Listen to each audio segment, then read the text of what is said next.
we lucky to have heard that original recording of the very first scratch card being scratched in 1495. Quite phenomenal. Hello there, and welcome back to the final couplet with me, Theo Cowan. Here we are, another week, and I actually pre-recorded last week's episode because I've been away in the city of Oxford, doing a little bit of filming out there. It's been a good week, but you know, I got back yesterday and we need to do another sonnet. It's important that we do these every week, as that is the tradition of this podcast. You know what? It's crazy. I've never taken a week off. Isn't that wild? So today we are looking at Sonnet 69. And if you remember, the last 3 weeks have all been a sort of trilogy, if you will, of sonnets. And this week's strays away from that, which I'm pleased. We don't have a fourth part of these set of sonnets. Thank God. So, without further ado, let's take a listen to Sonnet 69. Those parts of thee that the world's eye doth view want nothing that the thought of hearts can mend. All tongues, the voice of souls, give thee that due, uttering bare truth, even so as foes commend. Thy outward thus with outward praise is crowned.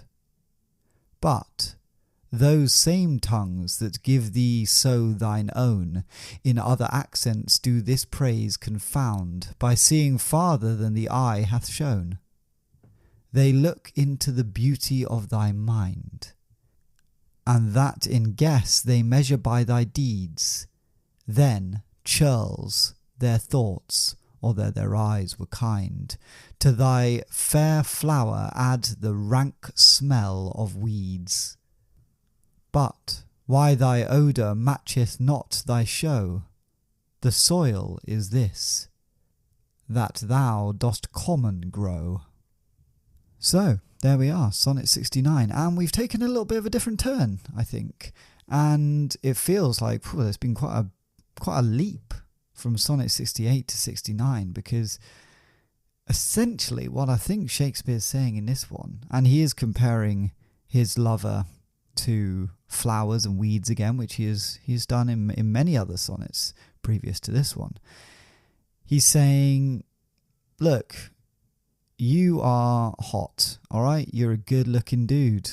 I've always said that. Everyone says that about you, even your bloody enemies. But, and there is a but, there's always a but in these sonnets, the people you're hanging around with are dragging you down. So you may look great on the outside, but on the inside, bit of a worry at the moment. And that is due to the people you're hanging out with. So that is the sort of general vibe and meaning of this Sonnet 69 in my eyes.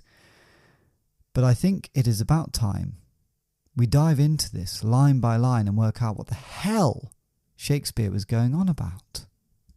So we start with, those parts of thee that the world's eye doth view want nothing that the thought of hearts can mend. So here he's saying, those parts of you that are visible to everyone, aka your looks, your external looks, they lack nothing, alright? And no one could imagine them being any better. They are like the best that they could possibly be. You are the most gorgeous person in the bloody world. Well done you. All tongues, the voice of souls, give thee that due, uttering bare truth, even so as foes commend. So everyone agrees with that statement of you being the most gorgeous person about and you're looking fantastic. And what they're saying is clearly true. And even your enemies are praising your looks, which is saying something, you know. It's not every day your enemy praises your looks, is it? Enemies is quite an interest. We don't use the term enemies that much, but back in Shakespeare's day, he talks quite a lot about enemies. you sort of just have people that you don't really like or they don't like you. But it's very rare that someone says, oh, that person, that's my enemy. It's old school. I say bring it back. Good old-fashioned enemies. Of course, Shakespeare probably hadn't heard of the term frenemies, which is your sort of friend-enemy. Bit of both. But yeah, that came a little bit after Shakespeare, I think. So he continues with, thy outward thus with outward praise is crowned. So again, this is a similar thought, but it's saying your exterior, how you look, is rewarded with public praise. Everyone's saying how great you look, and that's nice. That must be really nice to walk around and everyone going, oh, he's hot. He's sexy. Whew, look at that guy. Look at him go. And now we're on to the but. And this starts with, but those same tongues that give thee so thine own, in other accents do this praise confound, by seeing farther than the eye hath shown.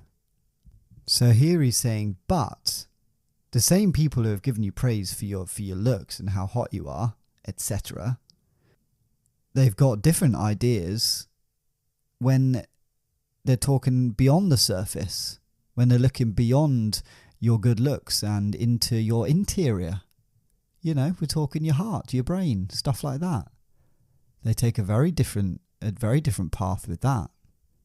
They look into the beauty of thy mind, and that in guess they measure by thy deeds. So here he's saying they look beyond the beauty, and they look into your mind and your character and who you are.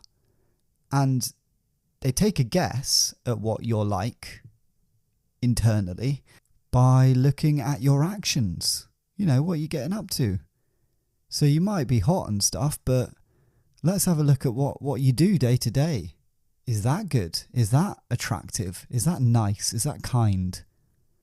Then churls their thoughts, although their eyes were kind, to thy fair flower adds the rank smell of weeds.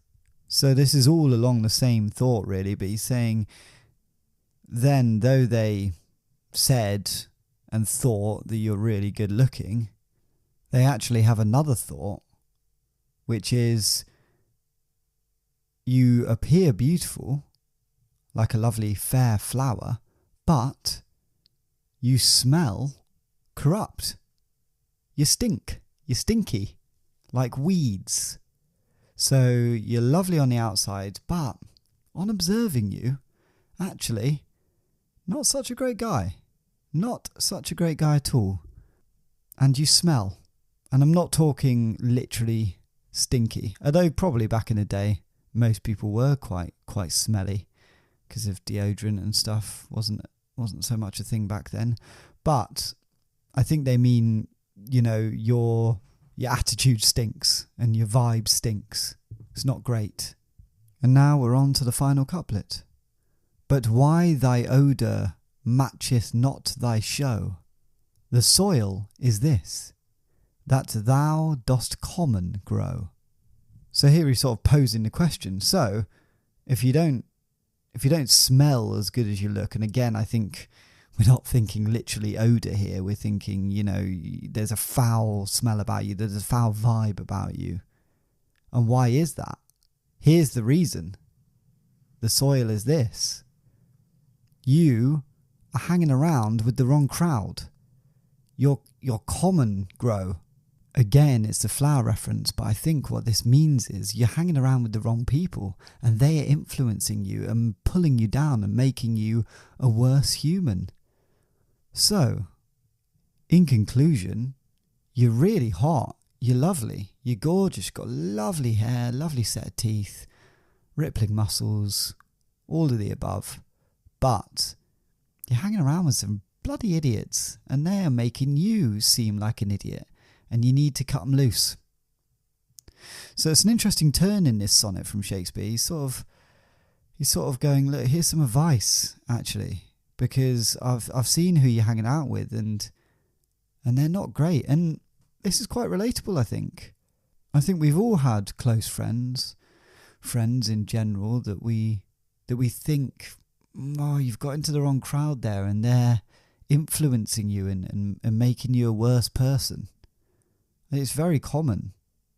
And I'm pretty sure most of us have been through that with friends in the past. So again, Shakespeare being bloody relatable. Well done, Shakespeare. Having written this 500 years ago, it still has a strong meaning today and still resonates with us today. Now, I think it's about time we move on to our story. And if you remember, Shakespeare, at the moment, he's out on the beach in Barbados. And crucially, he's come to Barbados to woo and sort of be with Christopher Marlowe. And he's having dinner with Christopher Marlowe, and then Christopher Marlowe says, I've just got to go to the toilet. And he leaves Shakespeare alone at the dinner table. And he just didn't come back, which is rude, really. And so Shakespeare, he goes out onto the beach, he's had a few drinks, he's quite drunk, and he's tried to write a sonnet for nature. And he did actually have a little chat with nature, and we don't really know if that's due to the drink or nature really did have a chat with him. And then in the last episode, what happened was he saw a sexy couple walking in Speedos and bikini. And he was sort of angry at them, thinking, oh, you're so bloody good looking. You know what, get over it, superficial looks. And he read Sonnet 68 to them as they walked away from him. He sort of shouted it after them. And that is where we left off. So let's see how Sonnet 69 fits into all this. Shakespeare finished reading Sonnet 68 to the sexy couple in their Speedos and bikini. And they were so far away by the point he finished that he could hardly see them anymore. And he went, oh, get out of here then, you two. I'm sick of you. I'm sick of you. I'm sick of all this. Why did I come to Barbados? This is so stupid. It's clear that Christopher Marlowe doesn't like me. I'm just going to go back to London. And he starts walking back up to the restaurant. He walks through the restaurant, thanks the waiters, because he's a polite man, and pays the bill even, which is nice of him, considering Christopher Marlowe had left him at the table. He left the restaurant, started walking back to the beach where he would try and get a boat off this cursed island. And he passed a bar, and there seemed to be quite a raucous atmosphere in this bar. People were dancing and singing, having the time of their lives. And he saw, in the corner, surrounded by a bunch of his cronies, Christopher Marlowe. And they were laughing and joking and sneering. And Shakespeare couldn't believe his eyes. He thought, good God, Christopher Marlowe left me at the restaurant to go and have a drink with these fools. Oh, I am fuming.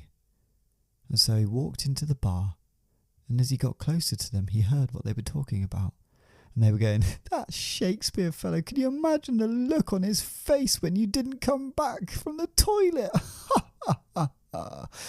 And they were all laughing uproariously. And Shakespeare thought, that's one of the meanest things I've ever heard. They're making a joke out of me. And he thought, you know what, Christopher Marlowe, he may be gorgeous, but if these are the people he hangs out with, then I don't know if I want to be associated with him. And so he turned on his heel and left the bar. He walked to Christopher Marlowe's house that had been pointed out to him on his way to the restaurant earlier that evening. He picked up a brick off the street and smashed one of Christopher Marlowe's windows, put his hand through the window and opened the latch, letting himself in.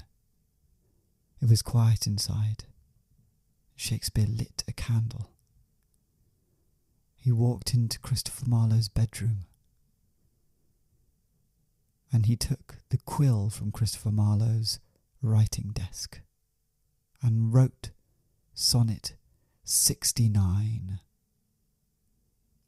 When he'd finished writing, he folded it up and placed it on Christopher Marlowe's pillow, ready for him to read whenever he arrived back home. And with that, he left the house. Later that evening, Christopher Marlowe stumbled back home with a couple of his cronies with him, and he saw the smashed window and thought, bloody hell, what's going on here? I've been robbed. He quickly went into his house and saw that nothing was taken, which is strange for a robbery. He went into his bedroom and he saw the note on his bed. Immediately, he knew Shakespeare's hand, and he shooed his cronies away so that he could read the sonnet in peace. He unfolded it slowly, took it over to the candlelight, and read Sonnet 69. Those parts of you that are visible to the world are incredible, and no one could improve them.